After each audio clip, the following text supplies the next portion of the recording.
नमस्ते दोस्तों, classic books bye audio पिटारा में आपका स्वागत है। बेहतरीन ऑडियो बुक सुनने के लिए हमारा चैनल सब्सक्राइब करें और बेल आइकन दबाना ना भूलें ताकि आपको हर अपडेट मिलता रहे। ऑडियो पिटारा सुनना जरूरी है। पंचतंत्र। नमस्कार, मेरा नाम है ऋचा और आप सुन रहे हैं ऑडियो पिटारा और मैं लेके आई हूँ विष्णु शर्मा की लिखी संपूर्ण पंचतंत्र की कहानियां। इस कहानी का नाम है खटमल और जूं। किसी राजा के राजभवन में एक मनोहर शयन कक्ष था।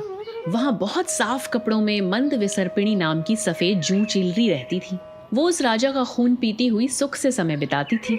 एक दिन घूमता फिरता अग्निमुख नाम का खटमल पलंग पर आ गया। उसे देखकर दुखी होती हुई जूं बोली, अग्निमुख, तुम कैसे गलत जगह में आ गए?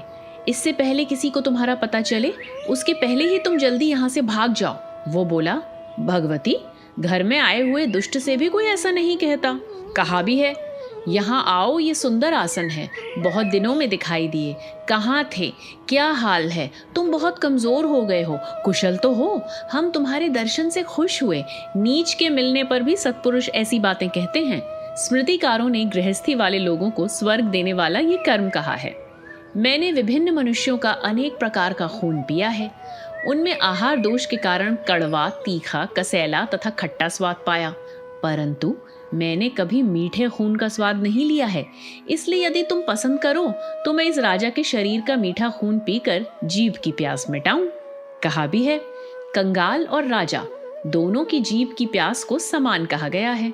जिसके लिए मनुष्य कोशिश करता है वही इसमें सार है। यदि जीभ को संतुष्ट करने वाला कर्म इस लोक में नहीं होता तो कोई किसी का सेवक या वशीभूत ही नहीं होता। जो मनुष्य झूठ बोलता है, असेव्य की भी सेवा करता है या विदेश जाता है, वो सब काम पेट के कारण ही करता है। इसीलिए घर में आए हुए भूख से पीड़ित मुझ भूखे को केवल भोजन चाहिए। तुम्हें अकेले ही इस राजा का खून पीना उचित नहीं है। वो सुनकर मंद विसर्पिणी बोली, खटमल, मैं सोते हुए राजा का खून पीती हूँ। तुम चंचल हो, तुम यदि मेरे साथ खून पीना चाहते हो तो ठहर जाओ। मेरे पीने के बाद तुम मन भर के राजा का खून पी लेना। वो बोला, भगवती, मैं ऐसा ही करूंगा। जब तक तुम पहले राजा का खून नहीं पी लोगी तब तक मुझे देव गुरु की कसम है यदि मैं पीऊं। इस प्रकार उन दोनों के आपस में बात करते समय ही राजा पलंग पर आकर लेट गया। तब खटमल ने जीभ की चंचलता और उत्सुकता के कारण राजा को जागते समय ही काट लिया। अथवा ठीक ही कहा है, उपदेश से ही कभी किसी का स्वभाव नहीं बदल सकता। अच्छी तरह गर्म किया हुआ पानी भी फिर ठंडा हो जाता है। चाहे आग ठंडी हो जाए और चंद्रमा जलाने लगे, फिर भी मनुष्य का स्वभाव कोई नहीं बदल सकता।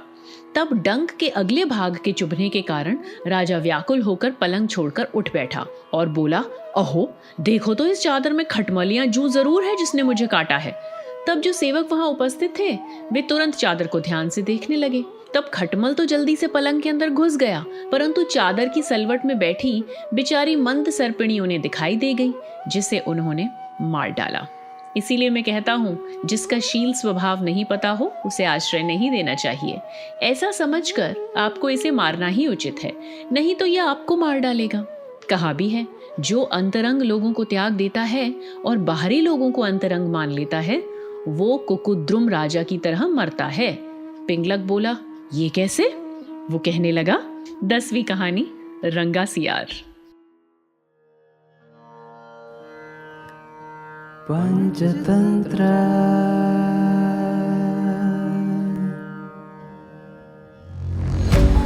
ऑडियो पिटारा सुनना जरूरी है। दोस्तों, आपको ये कहानी कैसी लगी हमें जरूर बताइएगा। लाइक और कमेंट कीजिए और अपने दोस्तों के साथ ये कहानी जरूर शेयर कीजिए। Thank you so much. Audio पिटारा सुनना जरूरी है।